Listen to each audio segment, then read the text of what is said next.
Goosebumps. They're so good. It's scary. Now, somewhat getting the crash course of Goosebumps Horrorland. Was it good? Was it bad? Do I wish it was a friggin' TV show now?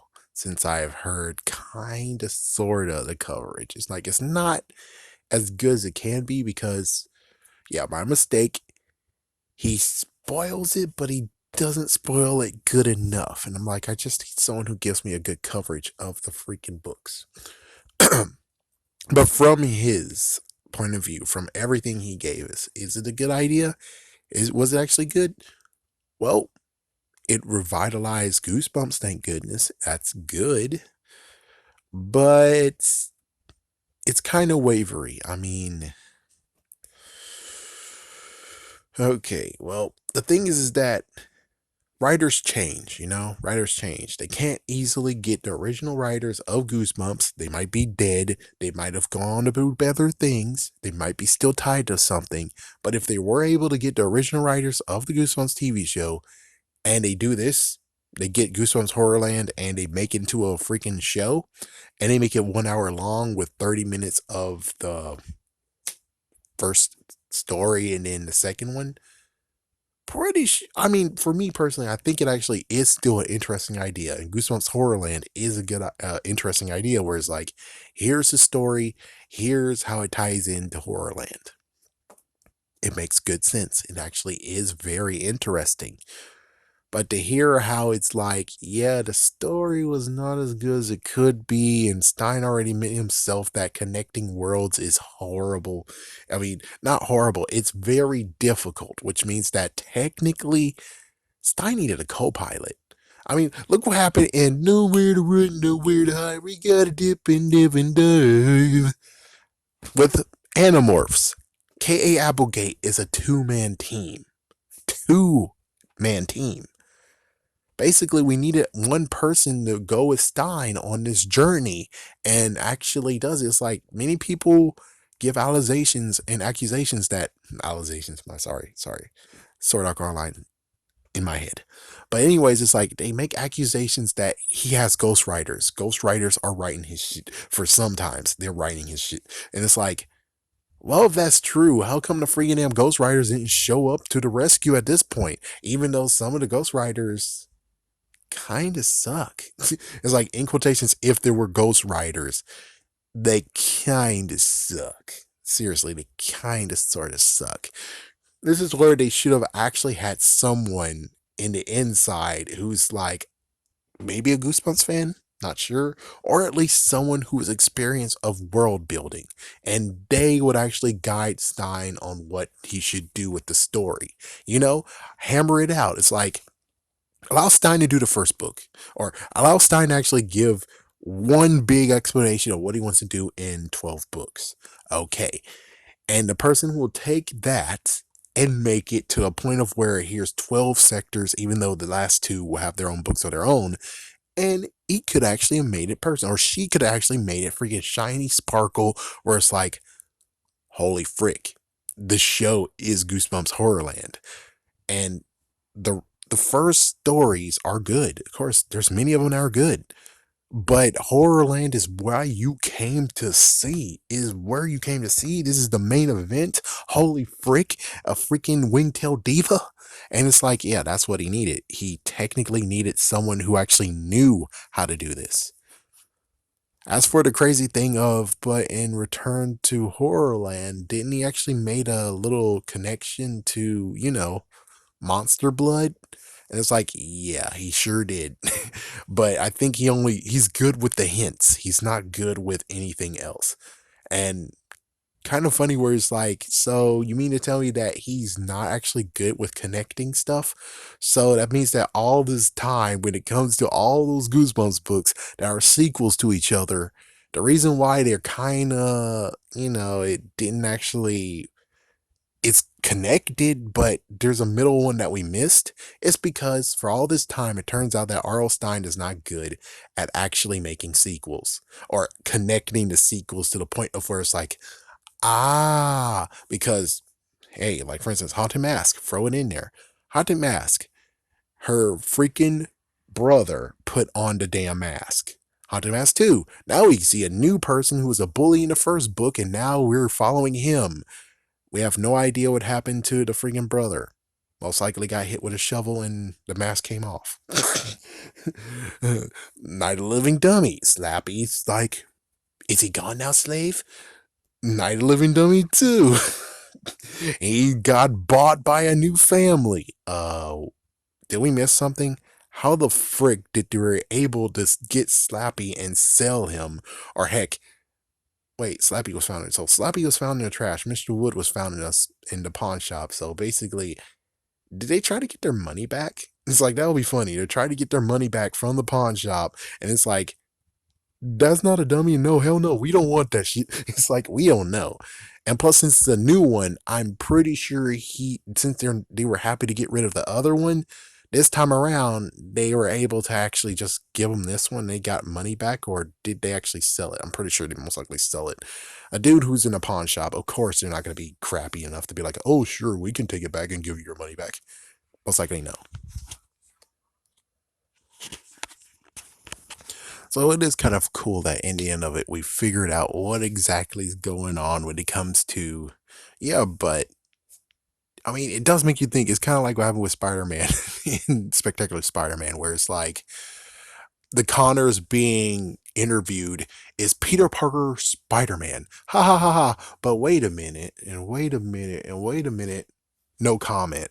Where it's like, I I I mean, I so see it now. I'm like, holy frick, is that really why when it comes to sequels, they don't actually conclude what happened in the first book and now continue on? Is because he just does it and doesn't even care about what happened previously? It's like, oh my gosh, is this Edna Mode time, but in book form? I don't look in the past, darling. I look to the future. And they're like, well, we need you to conclude some stuff, man. We can't do this. We can't do this. You have to conclude, especially like the second damn book of Monster Blood. Cuddles ate a piece of that monster blood. What the fuck happened? What exactly did it happen, huh? Seriously, what happened? Did he grow big and now it's like, oh shit. And sadly, in the third book, Cuddles is still there, which means, what the fuck happened, man? What the serious fuck is going on? It's like, yeah, that's really the messed up part of where it's like, what is going on? Come on. Which is like, if you're reading the books and don't care, we're cool. Just like him. It's like, apparently, he writes the books, don't care about what happened in a prequel, but it's, just continue going. Except it's like, we can't say that because in the second book, you remember that Slappy got El Kabong to the face. So it's like, he remembered that. Yeah, but he doesn't actually remark how the freaking family got rid of Slappy, though. But considering he did get El Kabong in the face and that took him out of commission, they could have easily sold him. Or did he throw him away? I don't remember what happened in the third book yet again. But yeah, it's like found in the trash or was sold to him. Either way, he's knocked the fuck out. It's like he's knocked the fuck out. So that makes sense. That makes sense. It's like that's the only one, most likely, that he actually concluded on that actually makes sense of like, there we go. As for the rest of them, it's not there we go. It's mostly, what? What? Yeah, like the third book of freaking Monster Blood. Evan is small. Yeah, Evan is small, but in the fourth book, he's still okay now. He's okay again. We kind of sort of need to have that conclusion in some way, shape, or form, even if it's a little ad lib of in the beginning of the book being like, yeah, I was small, but thank goodness Kermit figured out some shit because he knew I was going to kick his ass. He's like, he knew that for the rest of the times he's there, I would crawl wherever and freaking make his life a living fucking hell. Because this time I'm small and I'm able to throw beakers and everything, and the mom will be able to think it's Kermit now because he can't point and say Evan did it because Evan's small as shit. And well, good luck trying to make a cover story of where the hell Evan is because, yeah. I think he was the size of an action figure anyway. So it's like, yeah. So it's like, will the parents really actually get to the point of being like, why is Evan so small? And crap, it's like, yeah. uh, but Goosebumps Horrorland, though, apparently it can be ironed out, just like what happened in the episodes. Depending on it, they give it to right hands. If you give it to right hands, just like those who made the episodes, because there's some episodes that actually show you, like Revenge of the Law Gnomes is one good one because I recently looked at that. They made that a shiny beacon of C. They actually used a little bit and made creative a little bit and actually changed it to the point of where it's like, wow, look at that, man. Seriously, wow, it's a work of art compared to the book version. And it could happen with this too. It's like this series could easily be a 1 hour, 12 episode series, maybe 13 or 14, not sure. I think they could. I think they could do it.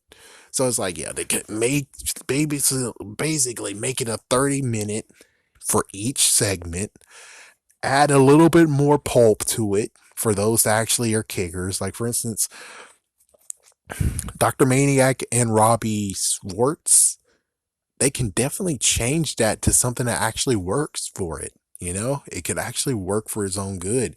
Heck, they could even go crazy enough to be like, hey, dude, yeah, you worked in the previous Goosebumps, so, right? Yeah. Do you have the Mask Mutant's costume? What you thinking? You know what I'm thinking? We're replacing that character he has for Mask Mutant. Holy shit. You see what's going there is that they could actually do some nice little surgical things of where it's like some random new guy, and lo and behold, they have the Mask Mutant. Holy frick. Holy frick. It's like it's either that or it can actually make Elastiboy. I forgot what they called him, but they could easily just get someone that looks just like Skippy or Skipper, and he's older now, and it's like, well, he's a lame freaking drawing, and there you go.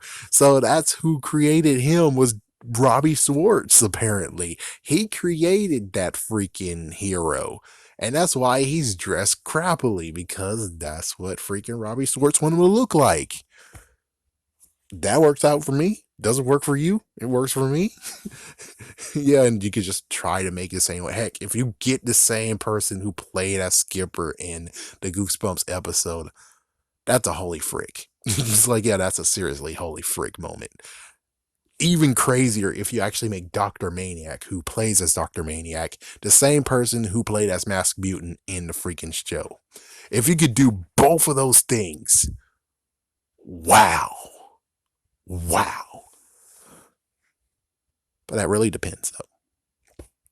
So in the end, I would say the books, am I interested in reading them? I'm interested in hearing more depth review of them, definitely.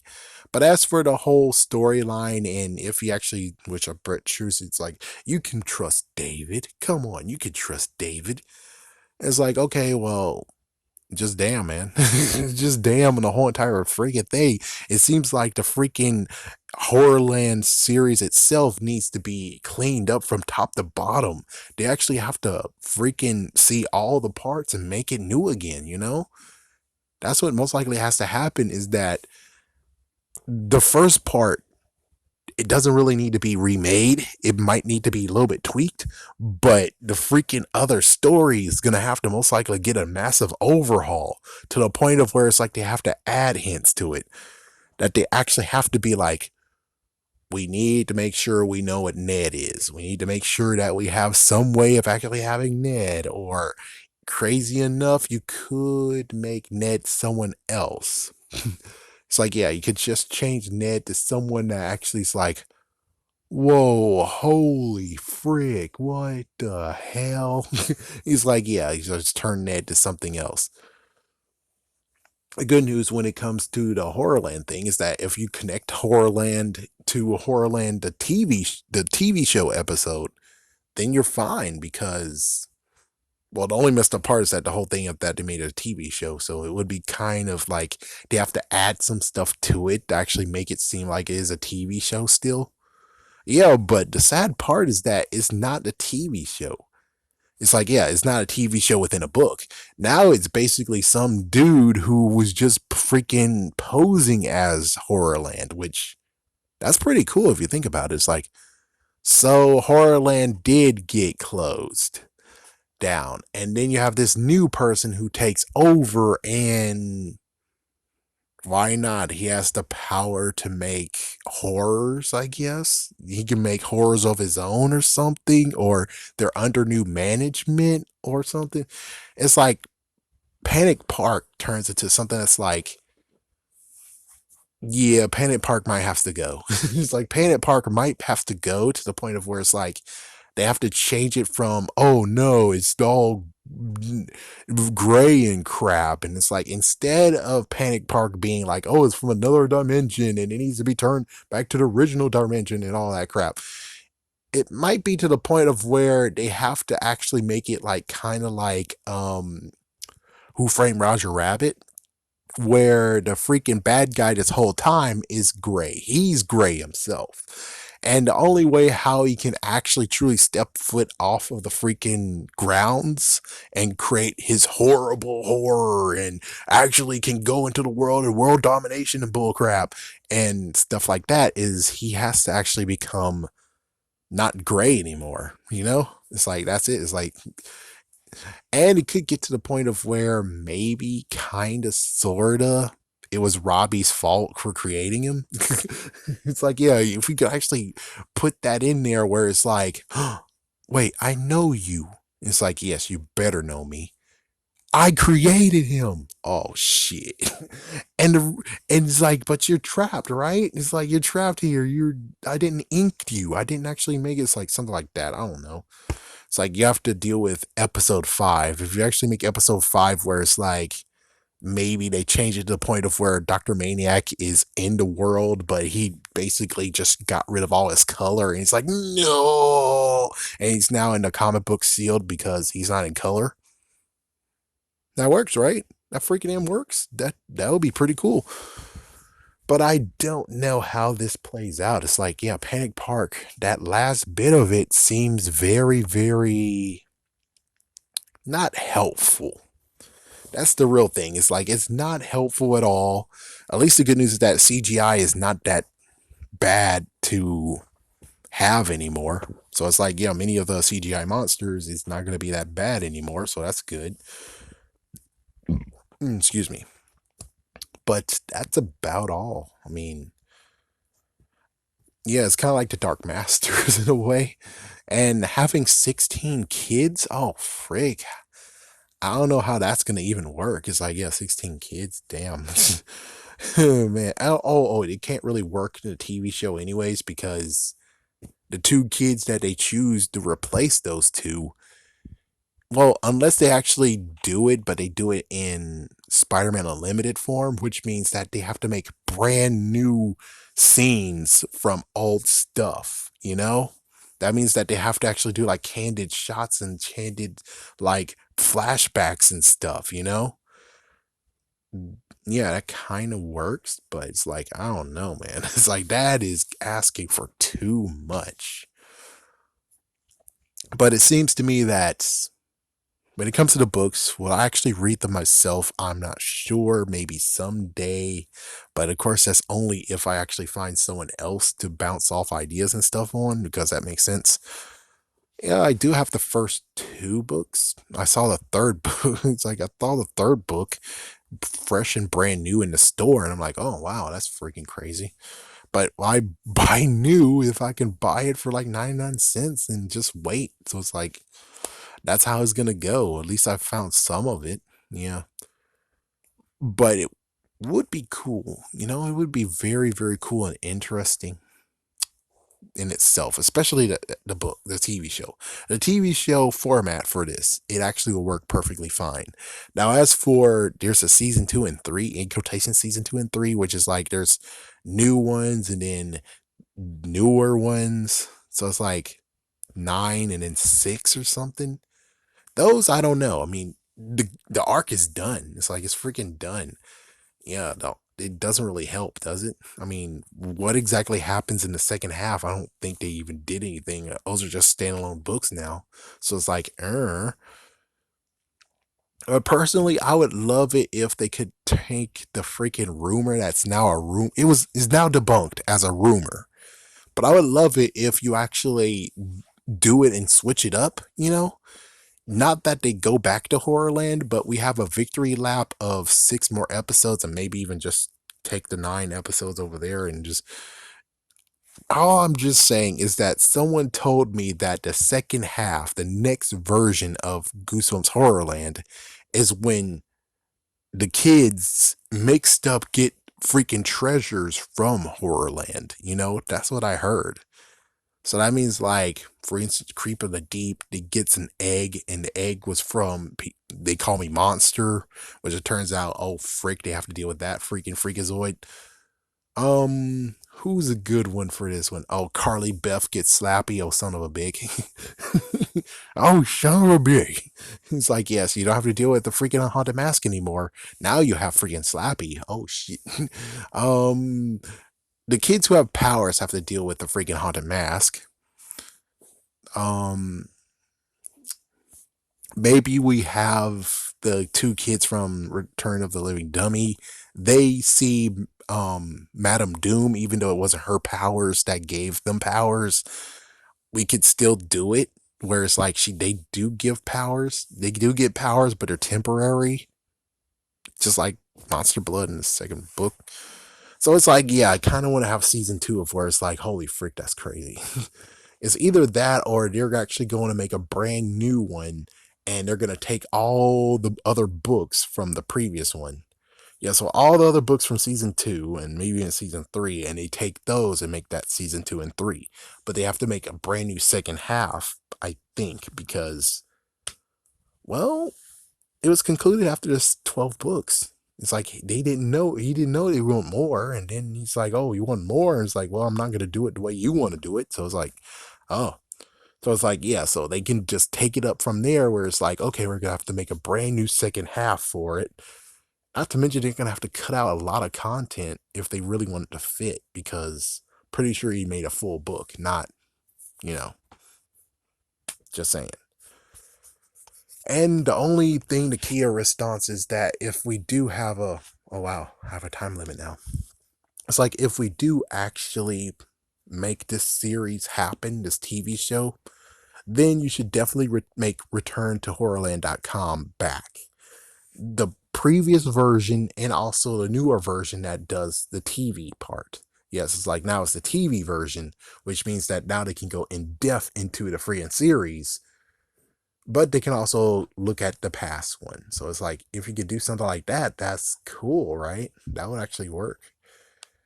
And they actually have something that is in the TV show where it's like maybe you can find a coin. So you like a certain one where it's like it's a word or something that they say when it's the coin that you see that you should be looking at.